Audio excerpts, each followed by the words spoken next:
chaque jour comme si c'était le dernier. Finissons avec la manipulation de l'information.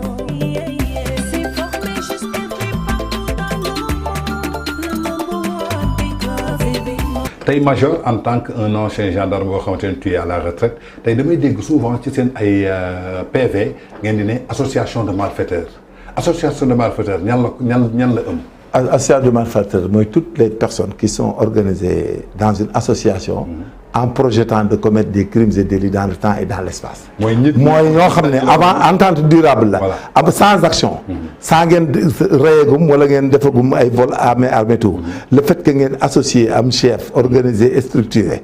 en projeté de faire des crimes dans le temps dans l'espace mooy sàcc vol armé vol nangam wala attentat wala quoi que ce soit vous êtes en état d'association de malfaiteurs. Maintenant loolu c'est un état délictueux on l'appelle une infraction d'état.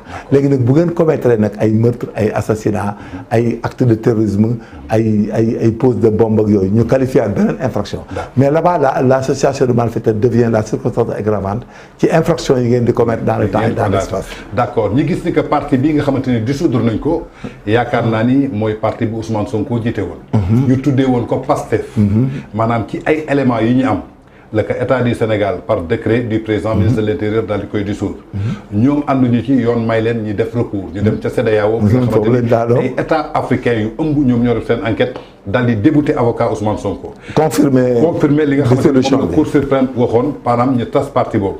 ñu gis ne que ki jiite woon porté projet bi nekkoon ci kanam dañ ko condamné rajo ko ci liste électorale yi. ñu xëy à notre grande surprise ñu gis ko mu tànn un plan B ñii di naan plan B bi beneen coalition su ko porté mën na nekk candidat ma jàpp ni que tey li ma jàpp man dama ko ma foog ni Pastef association la bu ay nit bokk Pastef amaana du nit donc nit ñi nekkoon ci biir Pastef muy Ousmane Sonko di Bassirou Diomaye Faye di Birame Souleye Diop di Abbas Fall di Guy Marius Sagna ak ñëpp ñoo xamante ni ñu ngi doon jël activité ci biir est-ce que du ñoom ñëpp ñoo yem atte ci par rapport ak parti bu ñu tas boobu moo tax ma laajee sànq lan mooy association de malfaiteurs. moo tax ma ne la ils perdent le temps dañuy nax population bi di wëndeelu képp ku bokk Pastef du mën a nekk candidat indépendant texte sax même bu ñu nekkoon en temps de paix. si texte waa texte non waa textuellement sax ñoom kenn mënu ci nekk ñoom ci textuellement ci boobu mais plus grave encore comme l'association de malfaiteurs là ñoom le parti étant dissous sur le plan de la dangerosité du parti mooy menace de la sûreté à la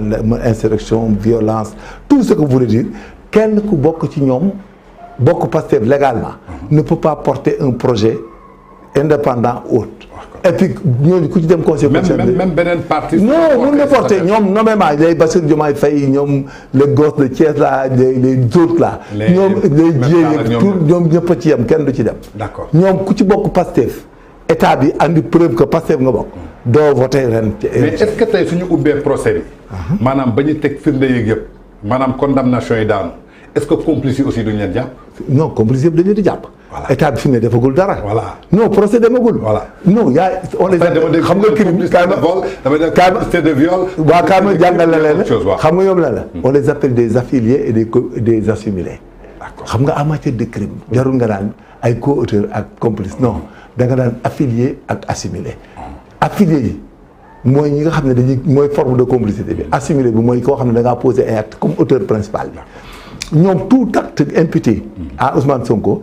il emprunte l'incrimination et la peine à venir mën nañ leen ko dóor ça veut dire que ñoom pareeguñu li leen di daal c'est-à-dire ñoom fi ne bu ñu yàkkamtee ba ne nañ jugé Ousmane Sonko bis bu ñu koy jugé am na ñoo xam ne bu ñu leen wooyee ci PV bi ak preuve yi ñu am ak éléments yi ak acte yi ñu posé te am nañ ci nekk kaso donc Bassirou Diomaye Faye en premier bi et un autre qui se trouve à Kër Massar xaw ma y a beaucoup ils ont posé des actes attestés comme des actes de terrorisme parce qu'ils ont utilisé le verbe xam nga menace subversive appel à la violence quand c'est suivi d'effet et utilisé par voie de presse yooyu dafa am régime juridique day nekk circonstance aggravante donc ñoom ils ne sont pas au bout de leur peine parce que ñoom même après élection yi ils peuvent être poursuivis sax et arrêtés et condamnés pour des faits de crime contre la sûreté de l'État et puis on peut les imputer même la mort de tous ceux qui sont décédés là-dedans parce qu'ils ont fait appel à l'insurrection appel à la violence suivi des faits et puis ils ont mis en danger des mineurs xam nga ñoom ba tey dañuy wax nii rek mais mise en danger des mineurs yi dee bépp mineur bu dee ci événement yi c'est imputable aux organisateurs Et puis il a dit gatsa résistance. Moom il est au premier chef responsable de la mort de ces garçons de par le régime juridique qui se définit comme suit mooy appel à la violence, appel à l'insurrection, appel à la résistance et que il n'a pas pris des dispositions d'isoler les mineurs et ils sont allés même faire sortir des mineurs des écoles. Ça veut dire quoi? Que ñoom ils ont mis en danger des mineurs et cette mise en danger des mineurs est suivie de leur mort. Ils les ont mis en danger de mort et il y en a des morts. Donc ça devient imputable. D'accord.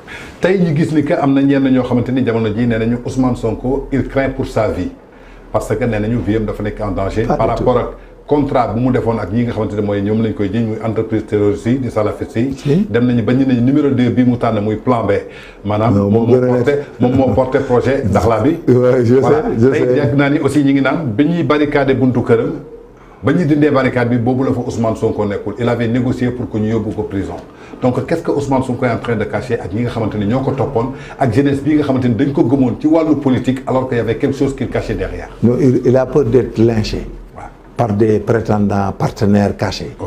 Ce qu'on appelle les forces obscures. Forces obscures, ce n'est pas l'arme, il y a d'autres forces obscures. Ouais. Vous savez, le Sénégal était dans le pétrole, le gaz. Ouais. Vous savez qu'en Gambie, il y a Yahya Jammeh qui veut rejoindre le pouvoir, qui veut revenir. Ouais. Vous savez qu'en Afrique, il y a le vent russe, soviétique. Ouais. Donc tout ça, et le vent soviétique, accompagné par des hommes d'affaires sur le plan international, en parlant du pétrole et du gaz, nous prenons le niveau. Gars, ils disent que c'est des bagages. Lolo fait une Maître Branco. Maître Branco n'est pas venu pour Ousmane Sonko, les gens ne savent pas. Non, pour Ousmane Sonko, il n'y a pas. Maître Branco est venu, c'était pour déstabiliser. Et que le projet de ces gens-là, de ces businessmen, de ces hommes d'affaires, de ces grandes puissances, qui sont dans la guerre froide, matérialisée par l'avènement de l'Union soviétique en Afrique, surtout de l'Ouest, notamment au Mali, Niger et Burkina Faso. Mais on sait ce que cela veut dire. C'était aussi, je crois que c'était pour le... Non, Maître Branco ne connaissait pas. Non, Maître Branco était levé. Voilà. C'était un levier. Maître Branco était un levier. Voilà. C'était un levier. Il a commencé à attaquer sans rencontrer Ousmane Sonko, ni voir Ousmane Sonko. C'était un levier. Les gens ont utilisé ce levier partout. Okay. Ils ont donné à n'importe qui. ñun ñi sax bu ñu nangoon ñu jox ñu sant ñu bokk ci deal bi c'est-à-dire bu ñu nangoon sax jox ci deal bi di leen proposer c'est-à-dire ils sont allés à un niveau boo xam ne ñoom seen bopp attanatuñ ko parce que ça venait de partout et ça prenait de partout et c'est dénoté am na benn jour à Thiès benn waaye ne ma mais man major li ma jaaxal man damaa jommi ñun au pouvoir ñun bu ñu jëndee t-shirt 2500 la ñuy jënd un parti qui se dit Pastef qui achète des t-shirts de 12500 waaw nee na pour politique mu ne mais on sait tout parce que c'est comme ce qui se passe au Mali, au Niger, au Burkina Faso. C'est des valises d'argent qui descendent d'avion par des moyens détournés. On savait déjà que, je savais dès le début que les gens là ils sont fourrés dans une merde boo xam ne ça ne peut pas exceller au Sénégal du jàll. Parce que mënuñu yow d'un seul coup rek nga affilié wu avec le diable partout avec le diable et gis nga am na loolu lu ngeen defal attention. Vous avez entendu les doomi daara là. L'histoire des doomi daara qui mais c'est le salafisme attesté. Eux aussi ils étaient manipulés et c'est un levier aussi qui est sorti comme Branco.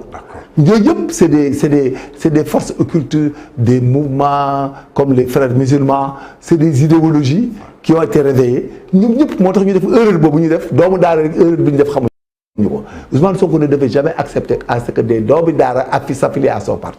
loolu heure la jamais parce que c'est de l'islamisme attesté ay doomi daara parce que le Sénégal est un pays laïque en Afrique mais partout il y a des chrétiens des juifs des n'importe quoi parce que nous respectons la diversité culturelle la diversité religieuse et ethnique donc ñun waroo fi indi doomi daara église bi doogoo fi ñu ne doomu église yi bokk nañ ci politique Pastef wala bokk nañ APR doomi daara la waroon njëkk refuser et il n'a pas pu maîtriser son projet parce que bu doomi daara waroon la noon accepter benn warutoon dugg ci ñoo xam ne dañuy bind ay lettres ay affaires di ci waxaale affaire salafisme ak on fait ceci cela il devait pas personne ne devait s'affilier à Yahya Jammeh c'est dangereux ça c'est une mise en danger de la Gambie et puis la Gambie nous ulcère la ci ñun suñuy boutique mooy Gambie léegi boo déstabiliser Gambie wala nga tenté ko daf ñuy déstabiliser voilà léegi en dépit de cela nag ils ont pris partout des gens yoo xam ne c'était des gens yoo xam ne ils ne savent même pas d'où ils viennent ñu ànd ak ñoom dugg ci mouvement bi parce qu'il y avait beaucoup d'argent aussi. D'accord. Et puis